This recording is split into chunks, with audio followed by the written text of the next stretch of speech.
All right, so welcome to Night Shift. It's awesome to be here after a while. So I think the intro activity, there was a purpose. It wasn't just to get you talking, although that was a major purpose, because I want more interaction. But it's talking about how justice and being a just person is actually quite hard. Like that dilemma of, do you do fast fashion? Do you support fast fashion and continue to create demand for fast fashion, or do you not do that, right? So in every single step of our lives, there are decisions that we have to make about justice or injustice. Do we turn a blind eye to it, or do we care about it? So I want you guys to answer this question. What makes a society unjust? Does that question make sense? What makes a whole society an unjust society? Let's look macro. When we're talking about a society, when we're talking about a city like Hong Kong, there are people that are doing good things, there are people doing bad things, and then there's a bunch of people kind of in between. They're just trying to live their lives, they're trying to just make ends meet and live as a law-abiding citizen, right?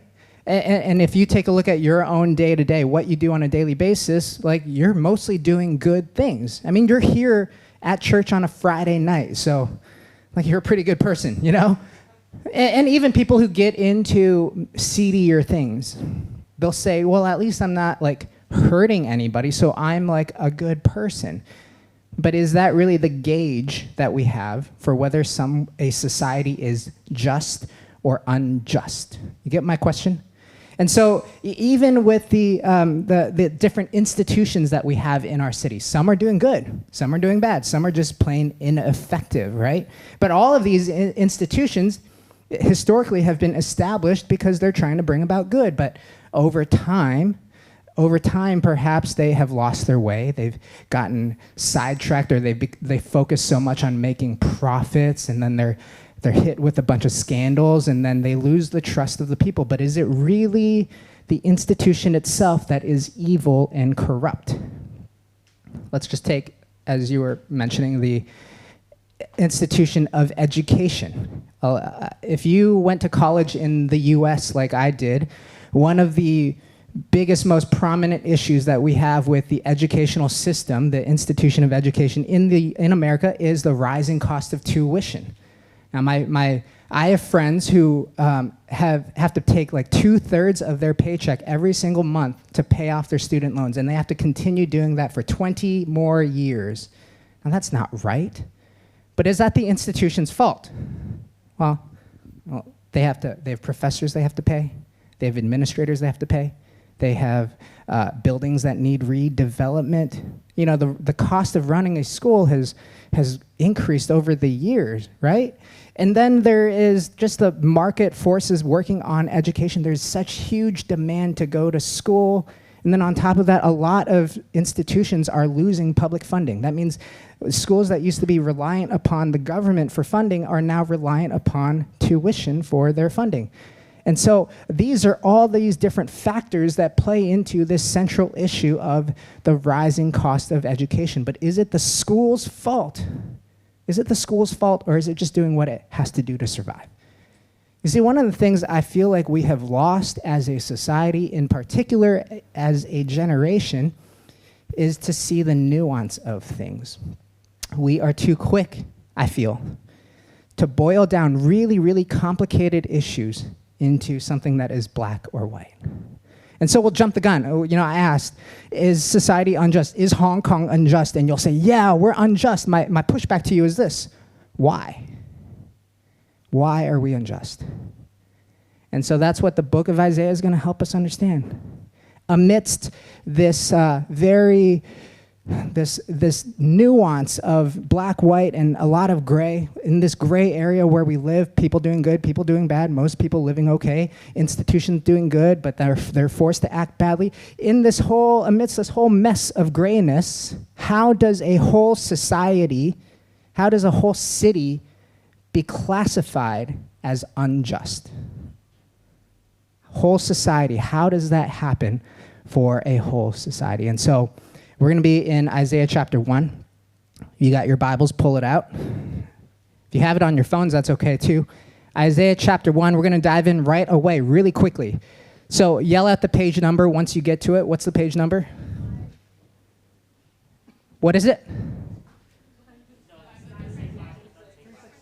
366? Okay. Is it? Oh my gosh, let's not joke about that in the... Isaiah chapter 1, please yell at the number. What's the number, guys? 366. The reverse of 633. Ironic. I don't know. Crazy. So let me just open to the page. Don't start reading. Please don't start reading. Let me give you a background of Isaiah. So Isaiah is really broken down into two sections. The first section, most people believe to be written by Isaiah himself. The second half of the book of Isaiah, a lot of people, there's more discrepancy. There's people who believe that it's not Isaiah. And the reason for that is because the way it's written, it writes about future events from Isaiah's perspective. But these future events are actually past events for us. So we actually have seen these events happen in history. But these are future events, and Isaiah writes about them with so much detail. And the crazy thing is all of them come true. And so a lot of scholars, they're like, that's impossible for someone 200 years before the fact to be able to write with so much detail. And so they think, oh, it must be someone who lived during that time that could have written that. But my solution to that issue is that, Isaiah is a prophet. He's supposed to be able to see the future. And so that's pretty consistent for me. Now, it's also important for us to understand where in the timeline of Israel's history we're in. So Isaiah ministers in a time where the kingdom of Israel is really split up into two. There's the northern kingdom of Israel and the southern kingdom of Judah. When Isaiah begins ministering, the northern kingdom of Israel is destroyed. Everyone, like the Assyrian empire comes, they destroy the northern empire, the northern kingdom, and everyone's taken off into exile. So when Isaiah starts ministering, he primarily ministers to the southern kingdom. And during his ministry, there's a lot of kings that rule over the southern kingdom. You have Uzziah, Jotham, Ahaz, Hezekiah, and Manasseh to a certain extent. So some of these kings do good, other kings do bad. Okay, so that's the historical setting of the book of Isaiah. Now, Isaiah chapter 1 is also very interesting because a lot of people believe that Isaiah chapter 1 was written at the end of Isaiah's life. So what he did was he wrote the other 65 chapters of the book, and then after he had written all of that, he goes back and he writes the first chapter. It's kind of like how we were taught to write research papers, right? You guys know what I'm saying? Like you write the whole paper, and after you finish doing that, then you write the introduction because you know the whole flow. Did any of you do that? No. Okay, that's the right way. That's why you're a PhD student, right? So you write the whole paper, and then you write the introduction because you know the whole flow of how everything is going to go, okay? So with that being said, let's jump right into chapter 1. We're going to dive right in and go pretty quickly because we don't have much time. So the vision concerning Judah and Jerusalem, the vision concerning Judah and Jerusalem that Isaiah son of Amoz saw during the reigns of Uzziah, Jotham, Ahaz, and Hezekiah, kings of Judah. This is why we know that this is a summary chapter, because he lists every single king that ruled during his time of ministry. Verse 2, hear me, you heavens, listen, earth, for the Lord has spoken. I reared up, hang on. Oh, okay. Let me continue reading. I reared children and brought them up, but they have rebelled against me. So Israel has rebelled against the Lord. How did they rebel against the Lord? Let's skip to verse 4. Woe to the sinful nation, a people whose guilt is great, a brood of evildoers, children given to corruption. They have forsaken the Lord, they have spurned the Holy One of Israel and turned their backs on him. So the nation of Judah has done evil, they've been corrupt, and most importantly, they've turned their backs on the Lord. And then it tells us what is the result of their rebellion. Verse 7, Your country is desolate, your cities burn with fire, your fields are being stripped by foreigners right before you, laid waste as when overthrown by strangers. So again, remember that Isaiah actually experienced all these things. He's looking back on his whole life because he has already experienced all these things. And so he had seen these cities destroyed. He's seen the country desolated because the kingdom of Judah actually is brought to the brink of annihilation because the Assyrian Empire actually basically marches all the way through the kingdom of Judah. They're destroying every single city, and they actually encircle the city of Jerusalem, ready to destroy it until a miracle of the Lord preserves the entire city. You'll hear more about that when Carrie preaches on that in a few weeks, okay? By the way, wasn't Carrie's sermon awesome? You guys heard it? Yeah, give it up for her. It was awesome. So you'll hear about this miracle that happened with Hezekiah. It's terrific. But so Isaiah has already seen what it says, the country being desolate and the cities burned with fire, and he blames what? He blames the people of Judah for it. The reason is because they have acted in rebellion, that they have turned their backs on the Lord. But remember what we're trying to figure out here. Why is it that a whole society or a whole country is considered unrighteous? And so let's skip ahead to verse 16.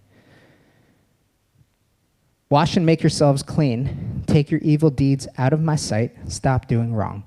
Learn to do right. Seek justice. Defend the oppressed. Take up the cause of the fatherless. Plead the case of the widow. The reason why the kingdom of Judah is considered unrighteous is because they failed to do these two things. They fail to take up the cause of the fatherless. They fail to plead the case of the widow. And so let me expound upon those two those two things for the rest of the night. Whenever you see this phrase, to care for the orphans and the widows, this is a command that is littered all throughout Scripture. You see it in the Old Testament. You see it in the New Testament. In the New Testament, you see it in the book of James. He writes, true and undefiled religion is this, to care for the orphans and widows in their distress. Now, one thing I have always wondered is, whenever I see that phrase, I'm always like, is it just those two groups of people that we have to care about, the orphans and the widows? Well, I think, this is just my opinion here, but I think those two groups of people are representative of a much larger group of people. And I think that larger group of people, you can kind of discern who they are by maybe finding out some of the similarities between the orphans and the widows. So think about for a second, what do orphans and widows have in common? Well, they both lost significant family members, and that has led to a lot of distress. It's hard for them to survive, right? For an orphan who loses their parents, they lose the protection and the provision that comes with a normal family structure. A father who will defend their rights, a mother who will nourish them and bring them up and comfort them when they're hurting. Parents who will teach them the ways of the world.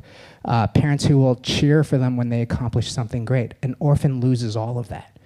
You know, for a widow, it's just as hard. And when I speak about widows, I'm speaking about female widows here. Because a female widow without a husband has no stream of income. She can't just get a job.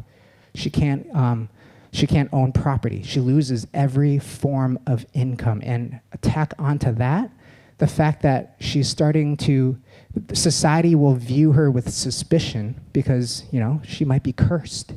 She might be bad luck. Her husband died.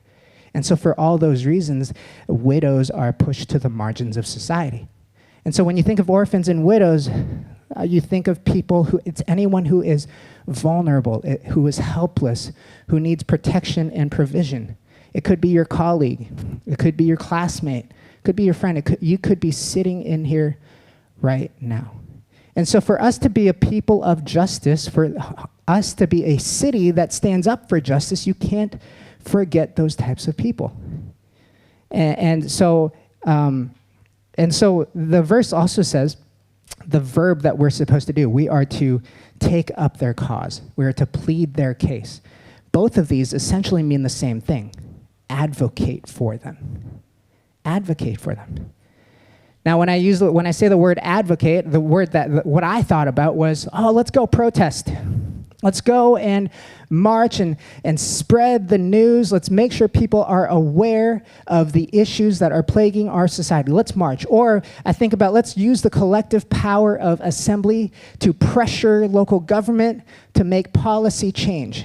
And those are all well and good. I believe in all of that. But can I be honest with you? What I often see, I see virtue signaling. This is what I experienced lately.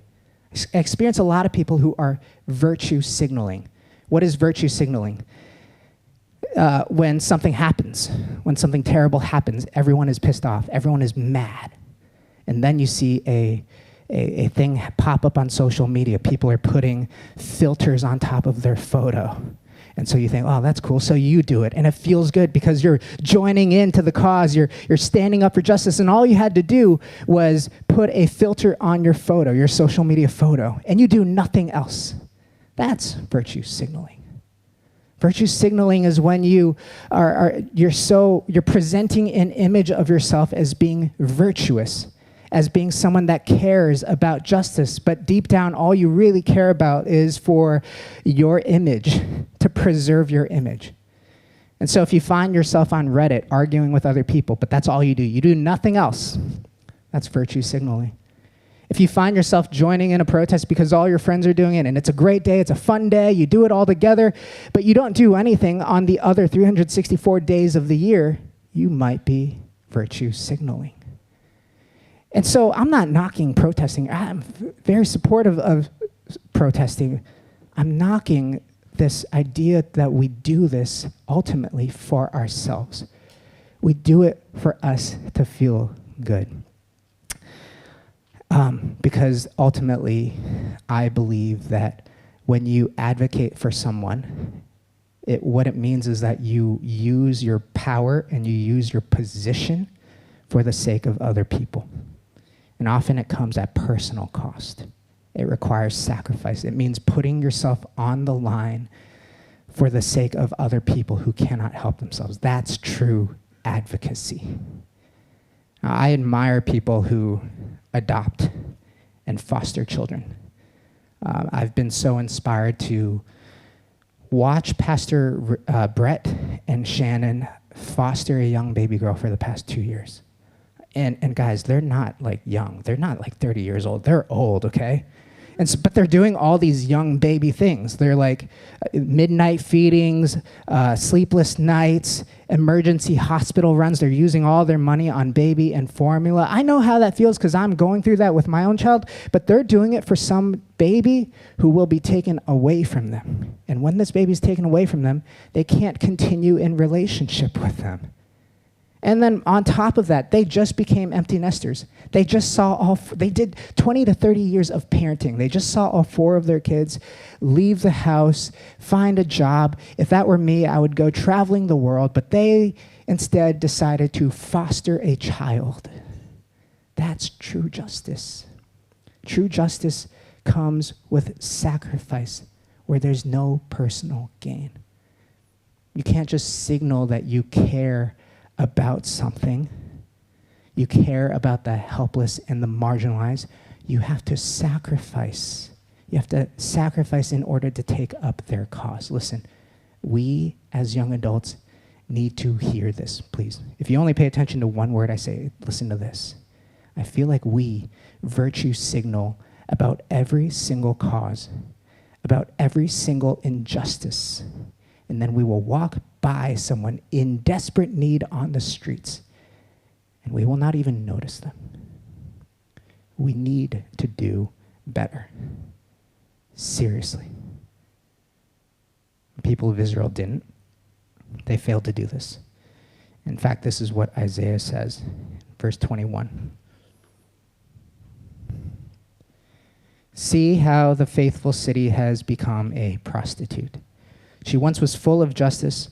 Righteousness used to dwell in her, but now murderers. Your silver has become dross. Your choice wine is diluted with water. So dross is like leftover residue of silver.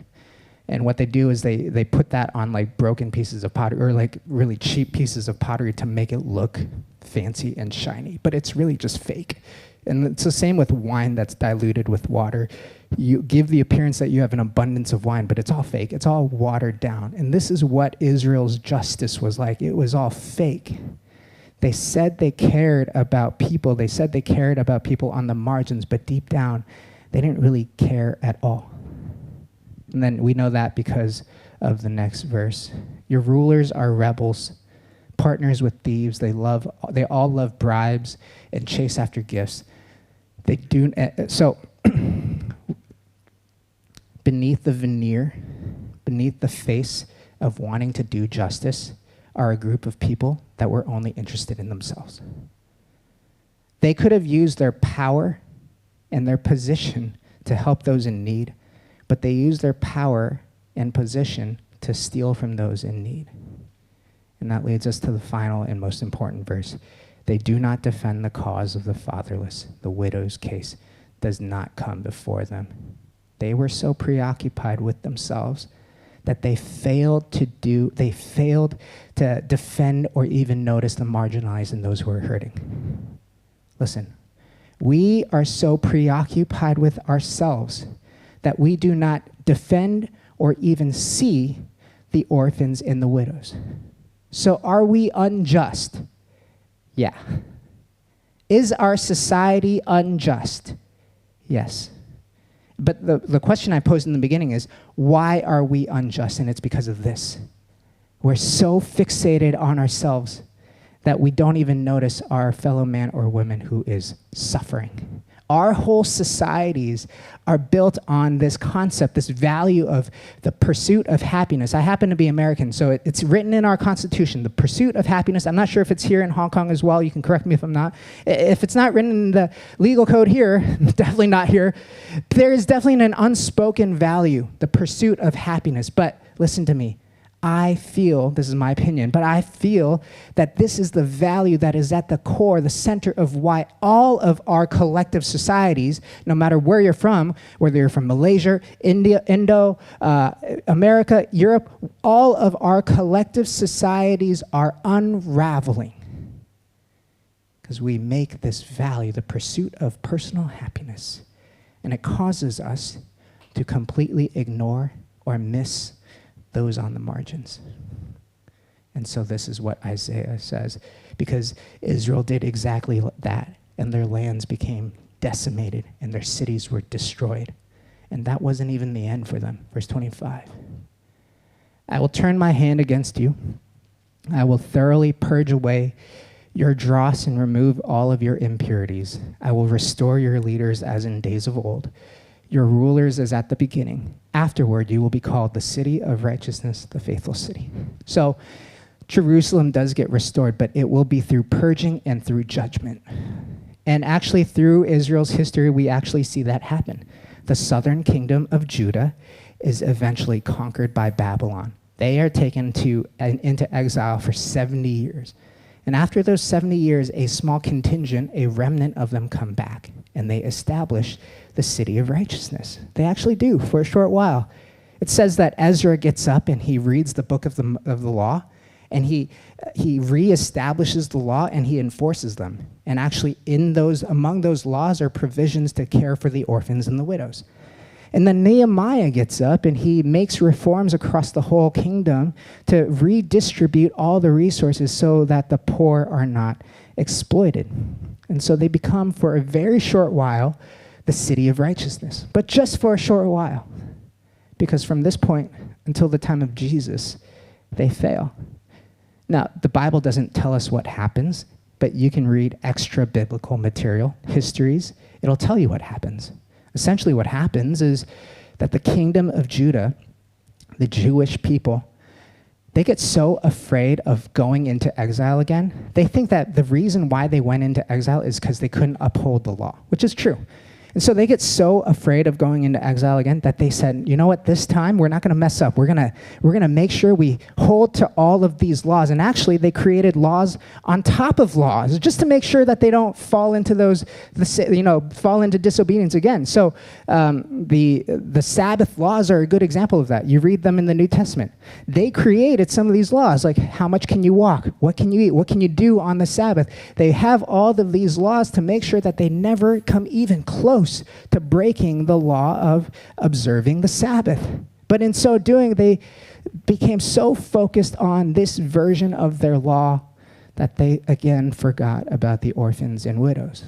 Because when Jesus is ministering, he heals on Sabbath. He heals a woman who had been sick and isolated for 18 years on Sabbath. And what was the response of the religious leaders? They condemned him for that. There's still the same issue. And so a greater solution was needed, and this is what Isaiah alludes to back in verse 18. Though your sins are like scarlet, they shall be as white as snow. Though they are red as crimson, they shall be like wool. You see, we are more helpless than we know. This tendency to think about ourselves, to be so self-centered, to think about me, mine, and what I have. This is called the flesh. This is sin living in us. And it taints us, it scars us like this red crimson stain. And try as we might to try and get rid of this stain by having a veneer of justice, by acting in front of everybody that we care about, just everything we try to do, it doesn't change the bottom line that we are stained. But God demonstrated his love for us in this: while we were sinners, Christ died for us and made us as white as snow. You see, the bottom line is that we are more helpless than we know, that we are dead in our sins and trespasses, and we need an advocate who will leverage his power and position to take up our cause and rescue us. And rescue us he did. Because, for Jesus, who has spent eternity united to God the Father, when he's hanging up on the cross, what does he cry out? He says, my God, why have you forsaken me? He's been united to God for eternity, and for that moment, he's separated. For who? Because of us. And so if you need an image, or you need an example of advocacy, look no further than the cross of Jesus Christ. You see, my message is very simple to understand, very hard to put into practice. We can't keep sitting on our butts saying that we care about something and not do anything about it. We actually have to sacrifice. We actually have to inconvenience ourselves. We actually have to make ourselves very uncomfortable in order to take up the cause of those who are in need. And let me confess to you, before I end tonight, that I don't do this. I'll be honest. I'll be the first to say, I live an unjust life. I do. I say I care. I tell you to care, but I don't care. I don't care about the plight of the depressed child, the trafficked slave, the abused wife, the marginalized refugee. I give myself a pat on the back because, I'm saying, well, other people are caring about it. Let me empower them to care about it. And so I preach this message to you, but really I'm preaching it to myself. I need to do better. Understanding grace, like grace abounds, for sure. But I need to do better. We need to do better. Because true religion that is undefiled is one that cares for the orphans and widows in their distress. Let me pray.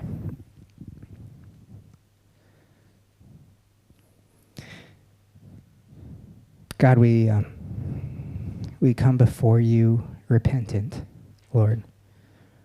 We know that it cost you so much to send your son to die on our behalf. We needed an advocate, and it cost you everything. And you have continually called for us through the book of Isaiah, even through the book of James, to advocate for those who are helpless. Now, I don't know what it is for all of us. I think we all have different reasons for why we don't actually act with justice. We just project. We just signal that we are just people. But we don't act with justice. And so, Lord, I pray a movement of your Spirit, Lord, to really convict hearts tonight. Because you have created us all with different gifts and talents. You have created us all with different passions and pursuits. And not just for us to bring all those gifts into this sanctuary so we can worship you beautifully, but to take it out, to bring your justice into the world, to bring your dignity to those who are without dignity, to extend your love and a helping hand to those who feel like nobody ever cares about them. I do pray, Lord, that we would be a movement of Christ followers who don't do this because it's a cool thing to be a part of, but we do this because you've called us to it, and that we're willing to step into so much uncomfortable feelings. We're willing to step into places where I myself might not even be able to speak Cantonese, but that we do so knowing that you have pushed us and called us to do this. God, I don't want to be like the people of Israel. I don't want to be like what our world is right now. I want all of us, myself included, to have our eyes always constantly looking for those orphans and widows in our midst. I pray, Lord, that we would not be compelled to some sort of cause or some movement, but Lord, you would put specific people in our hearts. And if we don't have those specific people in our hearts, Lord, that you would push us into places where we will have specific names of people that we can care for, that we can use our power and position to stand in the gap for. Lord Jesus, would you empower us? Holy Spirit, would you go before us? I'm fearful. I know some are fearful. But we know that through all of this, you promise to be with us to the end of the age. And so give us the confidence to do something different this year, to do something different with our lives, to actually make a difference in specific people's lives. In Jesus' name we pray. Amen. So I'm not going to let you off the hook here. You got to strike while the iron's hot. On your tables, you see a bunch of cards and pens. What I want you to do is I want you to write one specific action that some person can take, not you specifically right now. One specific action of justice that you can take this week. And when you have finished writing that one action, I want you to go, you see the board on my stage right, all the way on the right side over there? Clip it to that board, okay? We've just listened to a very, very powerful message from Kevin, and I think he's really right in pointing out that we should do something when it comes to the issue of justice, and not just virtue signaling, not just updating our social media status and say, I've spoken something, but really put it into action. And when we say put it into action, I see a lot of action points over there. And a lot of times these actions would really count when it involves a sacrifice on our part, as Kevin said. When it involves a sacrifice on our part, when we are involving and contributing something, then we are indeed putting it into action, answering the call for us from God. So right now, I actually want to invite a sister in Christ that I'm very, very admiring of, because she is exactly the person who has put this into practice. She is taking action, and when she takes action, it involves sacrifice on her part as well. She needs to contribute a lot of time and effort and resources, and I myself am very inspired by her story of putting justice into action. I'm going to now invite Fedora on stage.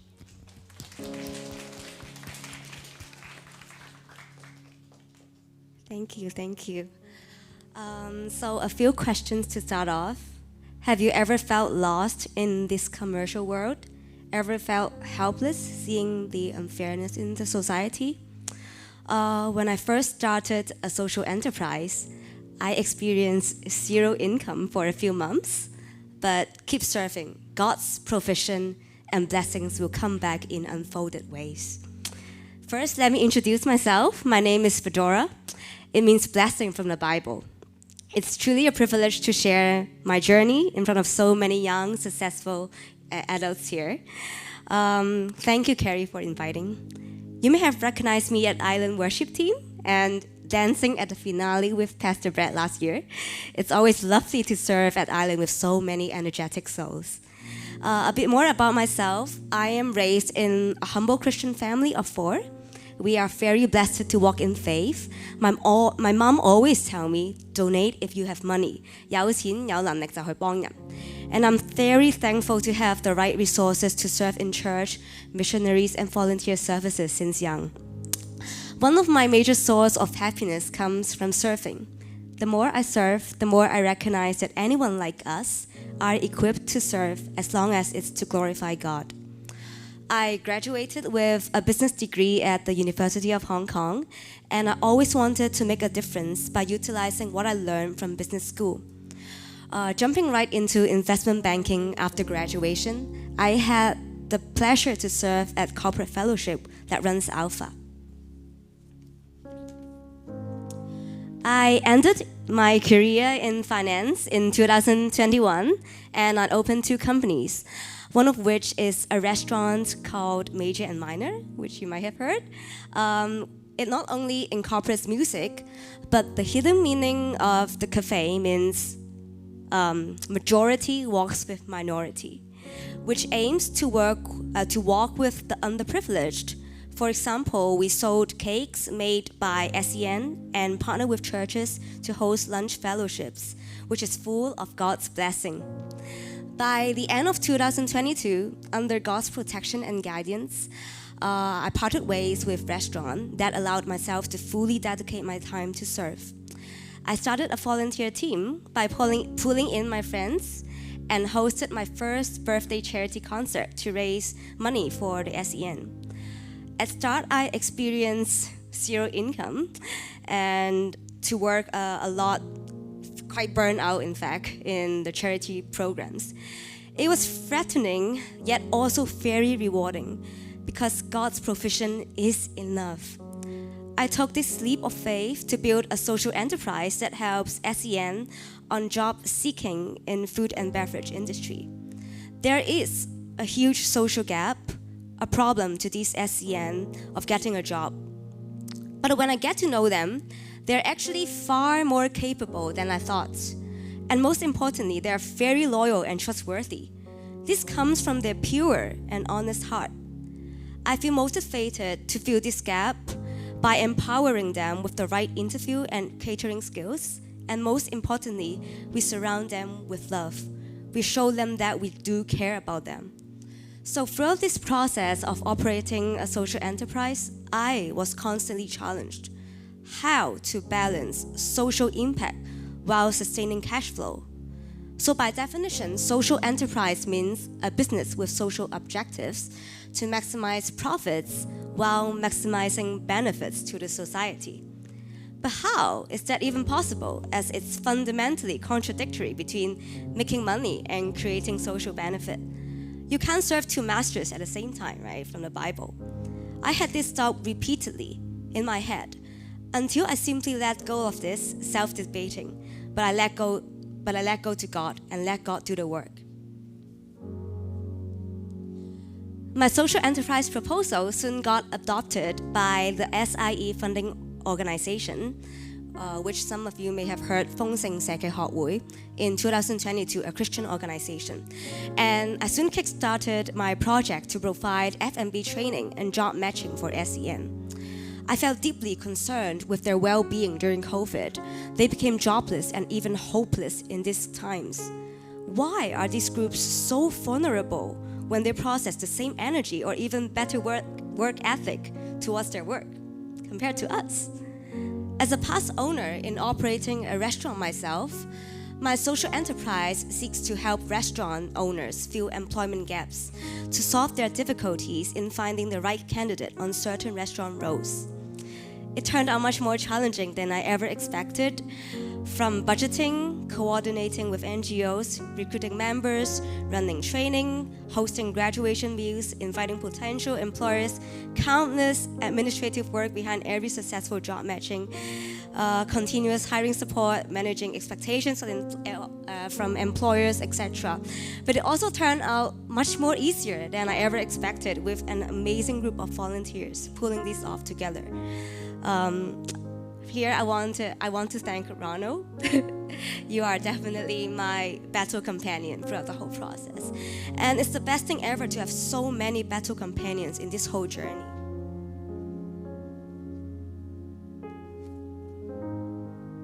So, long story short, key takeaway from this whole experience: sometimes it's not about the final outcome that matters, but the process itself. I experienced a few months incomeless. I was frustrated at start too. But I focused my time to walk with God and to walk with these underprivileged. I was amazed by God's provision of wonderful and loving volunteers that walk side by side just like angels to me.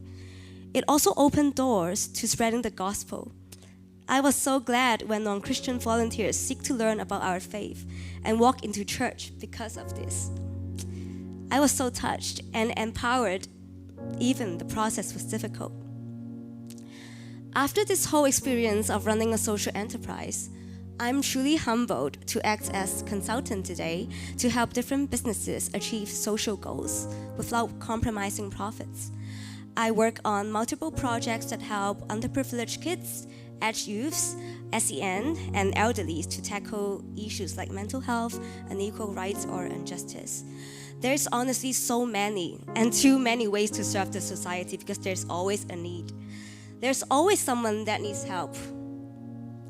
Meanwhile, government fundings, ESG, corporate funds, actually it provides a lot of financial support too.